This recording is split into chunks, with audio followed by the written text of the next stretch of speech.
Obviously, the property owners opt in if they want to avail themselves of the program. And again, the municipality gets improved properties, property owners to fix up their property, increase the assessed value of the properties, get additional tax revenue during those 5 years, which it otherwise wouldn't, and then in year 6, have the improved value and at its full assessment. So it's pretty common. Thank you. Steve, this is Councilman LaGrippo. Some of the residents I've heard from feel this is a sweetheart deal for developers, but residents feel if they improve their own property, they're taxed at a higher rate. So how do you, what's the best way to explain the benefits of what you're doing downtown versus residents who improve their properties receive a tax increase? Well, just to be clear, obviously, everybody, whether you're residential or your commercial property, has the same tax rate. Right.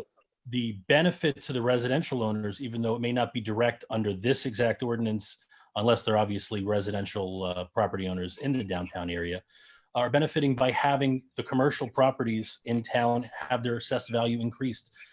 So it's spreading out in your budget the onus from residential to those commercial properties. I know in your town you had a recent reevaluation, and that's always, a challenge for the downtown properties. And we heard a lot of that at at the presentation we gave to them.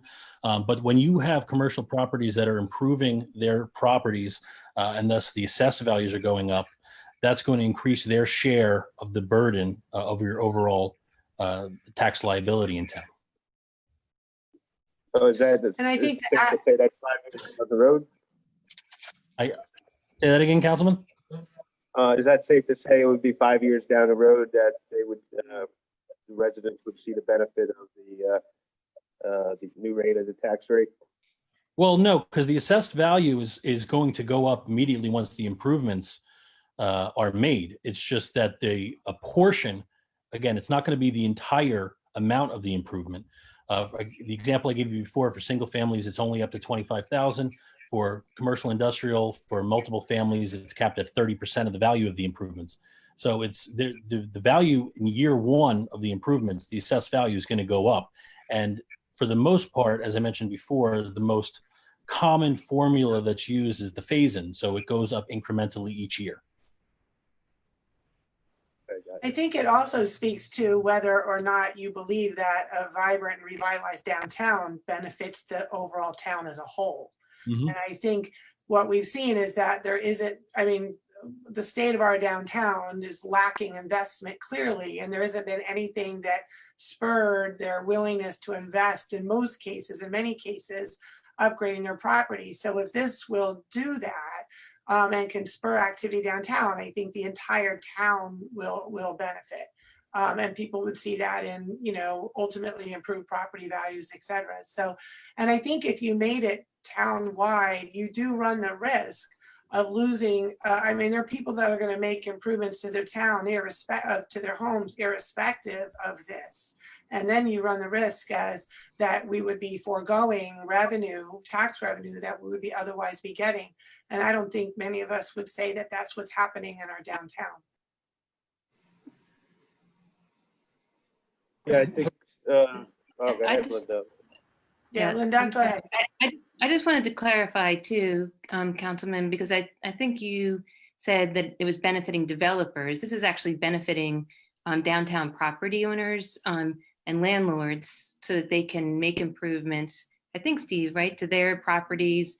In a lot of cases, these old buildings and those investments that are going to be made are going to enhance the landlord's ability to rent their properties to different kinds of businesses. So they can make technology upgrades, they can do all kinds of things that are going to modernize the space and make it more attractive to people who are interested in renting in our downtown. Yeah, the primary focus is obviously the current property owners, but that's not to say that somebody couldn't come in, buy the property and take advantage of it. And in fact, right, that may be another benefit of the statute and the ordinance itself is that it helps some of these property owners sell to somebody with the capital to make the improvements that they otherwise may not be able to do. Another thing that I think is worth pointing out for this discussion is the statute and the ordinance both have safeguards in them to protect against, improvements that are not true improvements, right?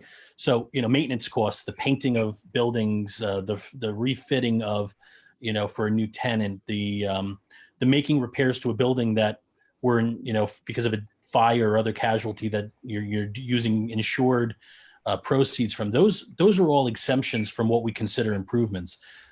There are safeguards in place to ensure that these are true improvements that are being made to the property that are going to cause the property to have an increased assessed value.